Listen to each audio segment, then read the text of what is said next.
Good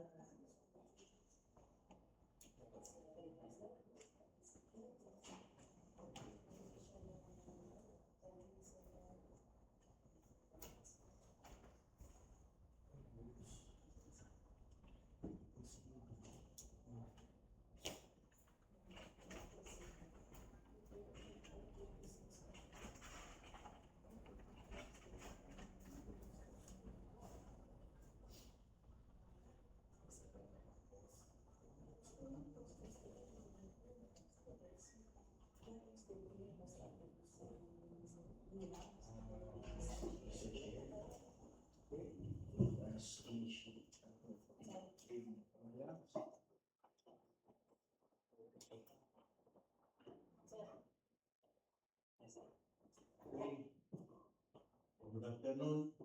Okay, we'd like to call the order for the spirit conference for contract ID 26JA0041, 26JA0042, 26JA0043, and 26JA0044.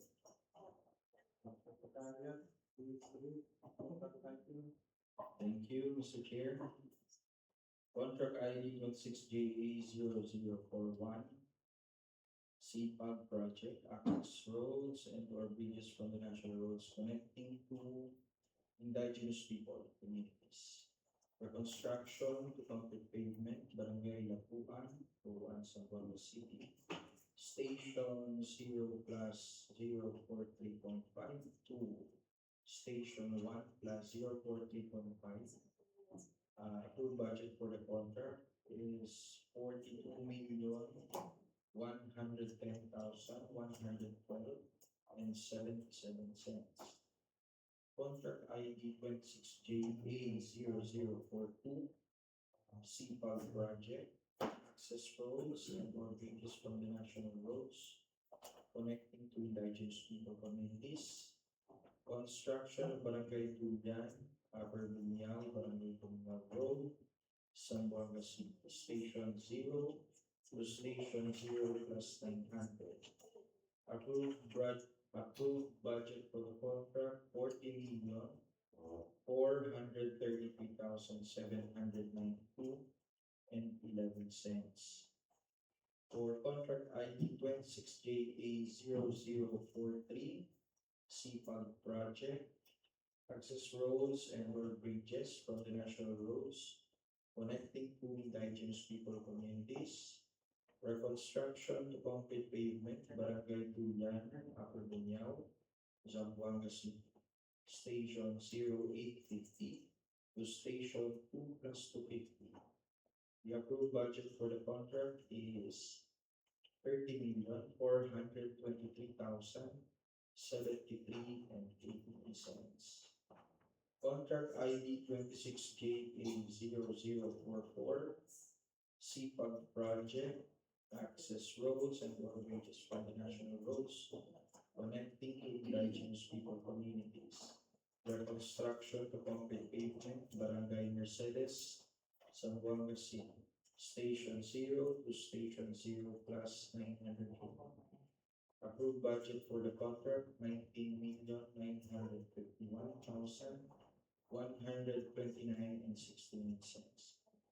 This meeting is being conducted in compliance with the 2025 revised IRR of RA 12009 and is being live streamed, recorded to ensure transparency. Malin, please call and Attendance for today's meeting, our chairperson, Engineer Cornelio A. Lantay Jr. present. Our regular member, Ms. Vilma Francisco, present.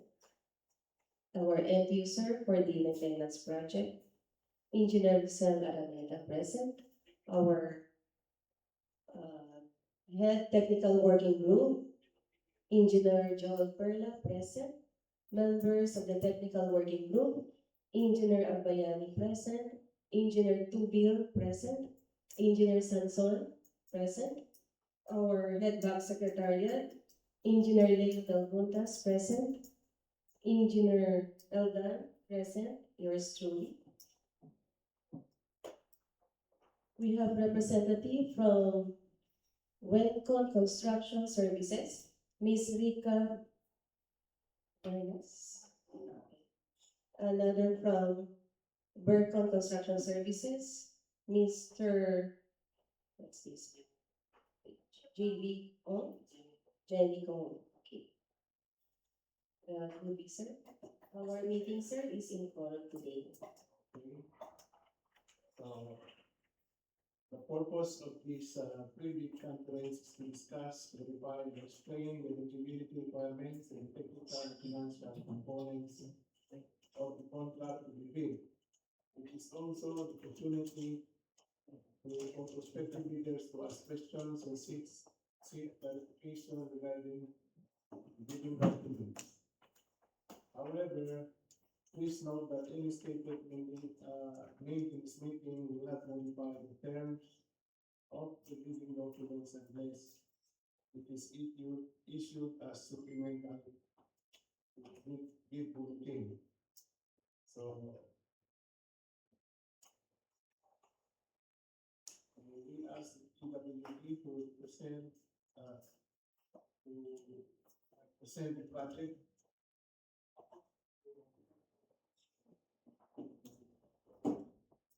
Yes, thank you, Mr. Chair. But for this project is 2068A0041, I will discuss this scope of this project.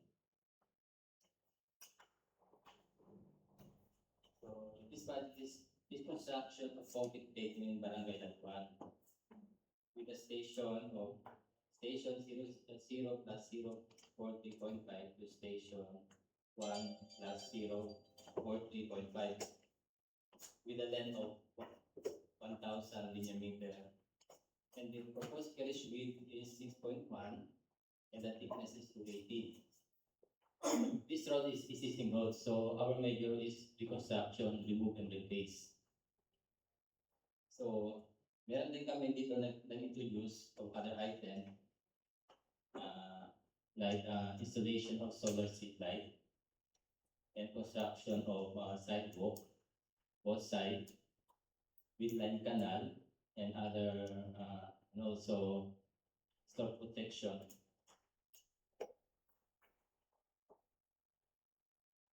This project, it has a provision. So meron dito the item can be purchased a new vehicle. This item is provision of pick up service vehicle, bear rental basis,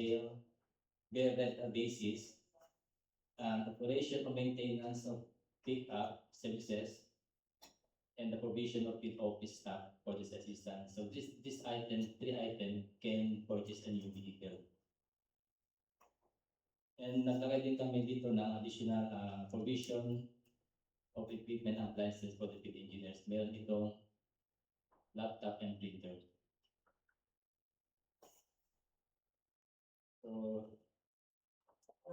So this section is wala tayong problema sa right of way. Kasi existing road is to remove and replace lang tayo.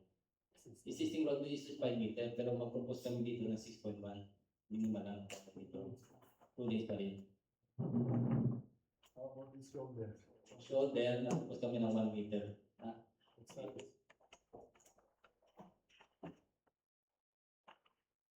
6 plus 1, 8. Almost 8 carriage way yung parang construction with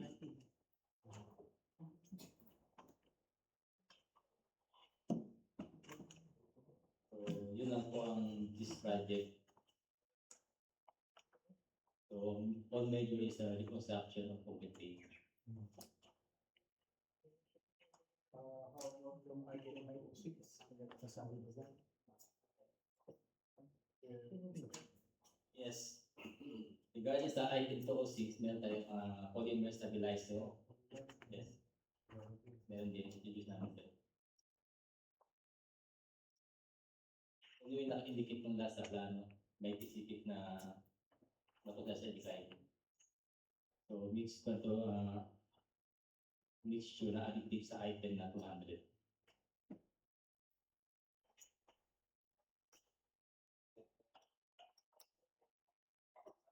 Yung length ng project is 1 kilometer.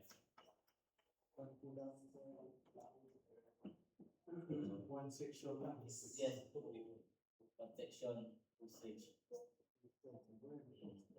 Specific ang target. Yung anong specific ng station limit, yung pa rin ang target natin. If my question si prospective bidders regarding sa application ng item 26, sino po ang pwede nila?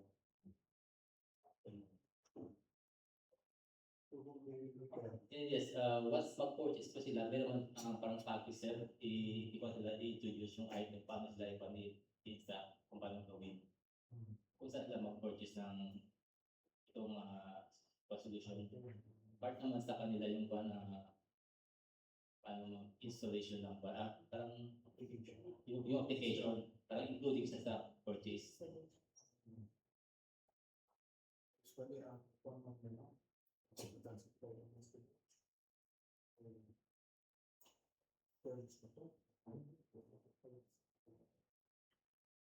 Sabi mga road packer, backplate na road packer. Sila sir. Anyway, kung sa ating dapat na parang dilakuan na procedure sila parang video presentation. Pati mo naman kung procedure. Sila ang certified. Sila na So take note ng contractors, OST contractor, sabi ko, interested to study. When construction services.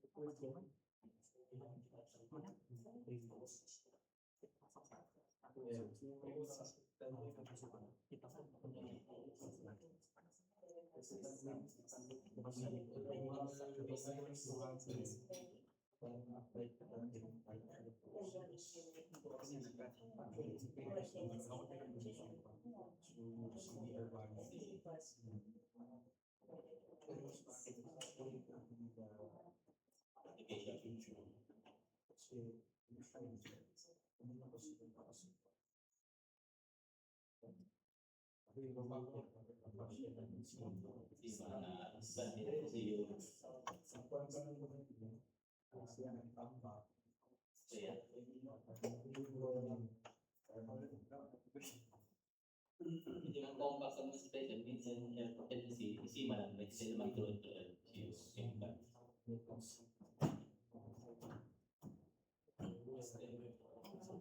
The one thing and also the Jamon key is yung VAT is 12%.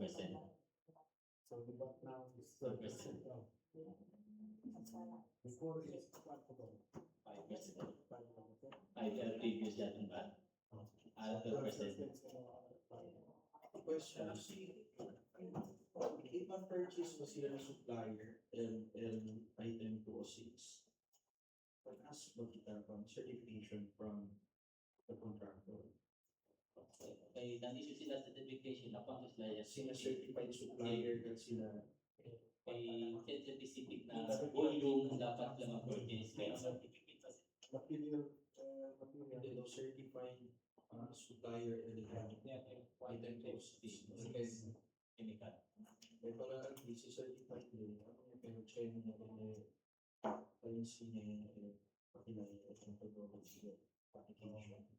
The same lang pati na siya volume siya, paano binisita as the project.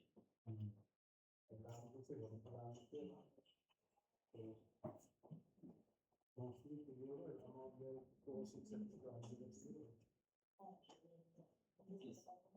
Digital pa sa tayong discount na mga 60% na nag-issue ang mga direct cost. Then natin 200, then additional.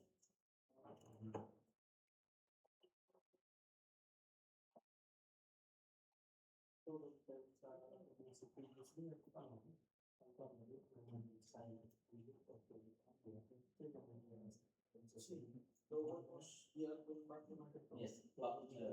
to market doon. Back to market. The previous CEO is exclusive for the AOD. Kumain man entry to infrastructure. Mas limit na parang market. Then, Ang allowed dito natin yung isa. The good thing here is the service to the Palapa. Si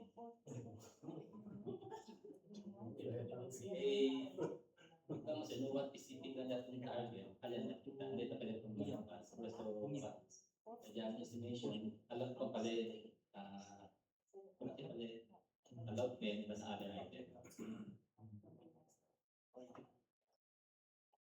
As we are prepared to go to the service, we are not paying for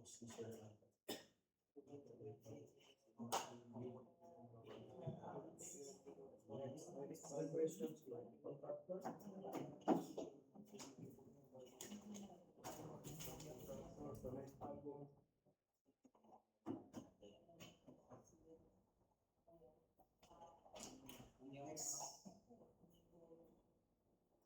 For JA 26 JA, for 26 JA 0041, for 42, construction of Barangay Ludan, Upper Punyao, Barangay Punyao Road, Zamboanga City, Station 0 to Stations 900. So the project consists of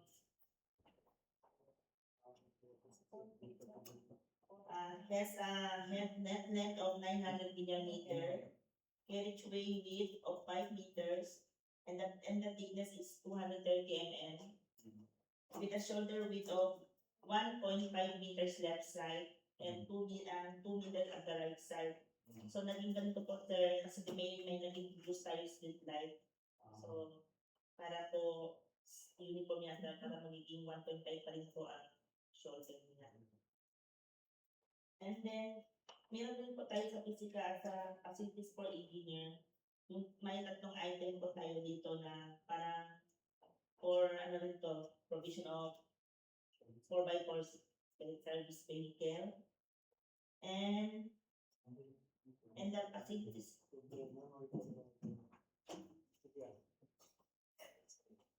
And the construction of field office for the engineer. So meron po tayong laptop and printer also. So we introduced also the item of 206, and it has also a line panel sir and floated slope protection. Like canal is, what is this? Refracting lang or structural component? Refracting lang. Refracting lang.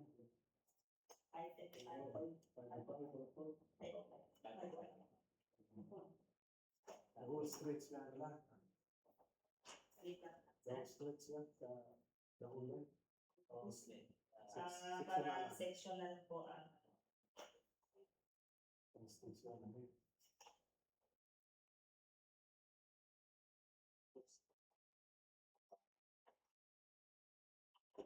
ang existing road po is gravel road po to, so construction po ang ano natin project, but we don't have problem po sa right of way kasi existing kaya meron na rin po sila ano.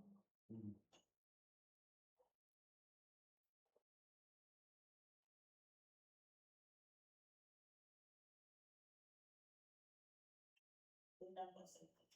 Yes sir.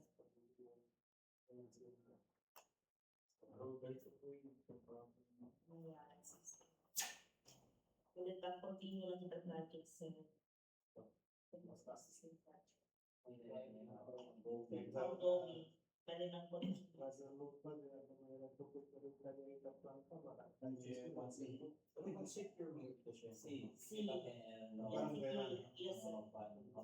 sir.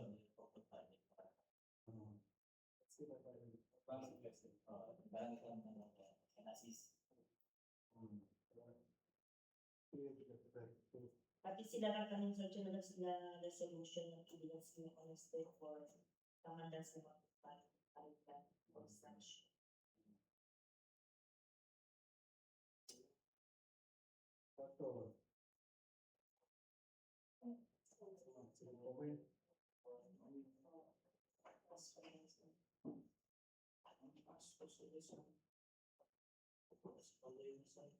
Yung gagawin ka lang ng quiz, kaya ko ang series, minsan, 250.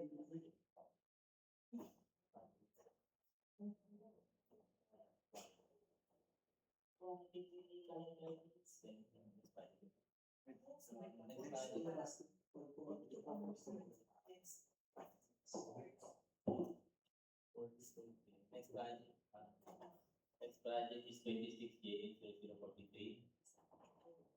So this project is reconstruction to concrete pavement Barangay Dulia, Upper Bunya, the station of 0 plus 850 to station 2 plus 250 with a length of 1,400 linear meter.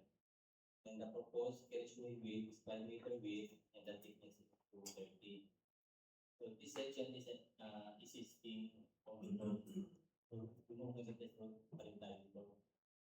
Wala ka problema dito sa right of way, kung pa rin natin natin, parang i-upgrade namin ito namin thickness. Kasi isang section dito, para talaga damage. So, kaya kami dito, mag-contribute natin yung sidewalk is 0.6 lang. Kasi limited lang yung space ng panang proposal. Sectional and visual reconstruction, so, Hindi. Full station lang, kaya full station lang kita. Montero. Pwede segment. So, yun. May setting dito na kaya kami nito kami ng cannabis, Pecos concrete. Kung saan kailangan sa lalagyan namin. Tapos, naglalagay kami dito ng sectional, sectional. Not the road stretch.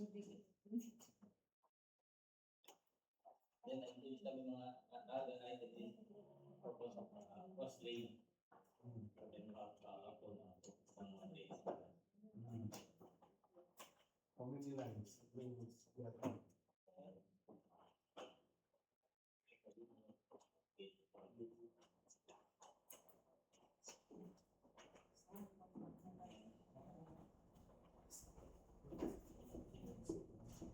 So, yung focus namin ng post date is 5 locations or 5 sites.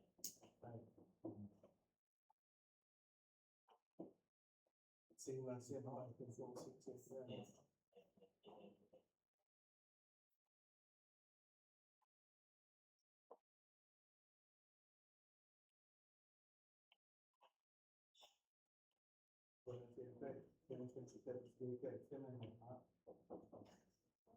Kasi, once na kita siya yung item process, pag i-stabilize yun, introduce kami. Regarding sa provision for maintenance vehicle, only this operation. So, fuel lang yan, hindi ka lang. Kasi, pati additional is provision for treatment of diet for the maintenance at yung kami natin.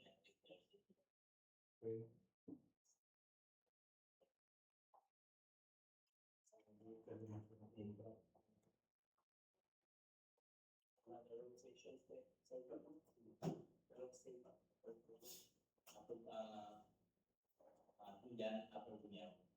Ilan na rin dito? What's it? Continuous array. It's 3 by 6.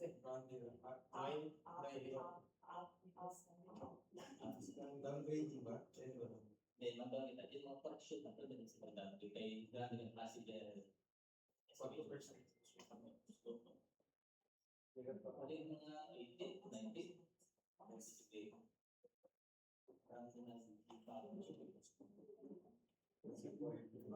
Kasi hindi na kay system mo.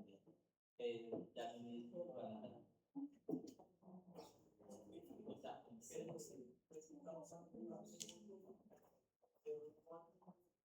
It's about the excavation. i-section kami, may endeavor kami. Kaya ang section is called accident. So, dito ba? So, nililis ka nila, endeavor kami, pero okay man na blame sa tira, mas okay ko yan. Kaya ito rin, ang kanya, yung nagbiya, kapitan, kaya may bata. This section of community tayo ng mga alam mo. Then, sa secondary kayo, random kasi yung excavator for tingin nyo. Okay, endeavor kami ito si yung makulit na kami si yung diverse. It's existing. Existing pero